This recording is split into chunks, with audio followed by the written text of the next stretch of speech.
right, everybody, we are in for a treat today. We are covering exponential growth in decay. This should be a super short video here. So just a reminder, growth and decay have the same equation. F of x is equal to a times b to the x. In both of them, a is going to be a positive number. A is going to be a positive number. The big difference is for growth, b has to be bigger than 1. And decay, b is going to be between 0 and 1. So for example, you might have a might be 1, in which case I wouldn't even write it.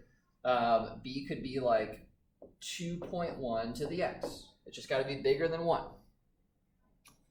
Over here, you might have something like, again, a might be 1, it might be 2. I'll put 4 for a. Multiplied by, it's usually going to be a decimal or a fraction.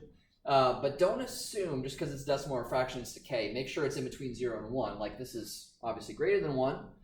And some fractions are in fact greater than 1.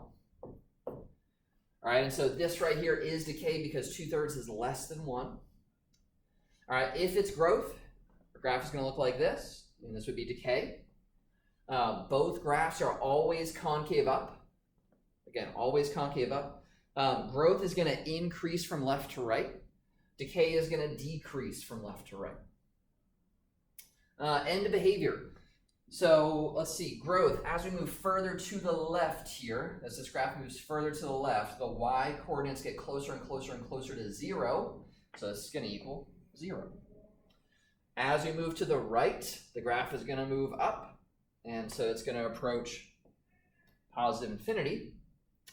And these two things will just switch with decay. As we move left, the graph moves up. And as we move right, that graph gets closer to the x-axis, so closer to 0.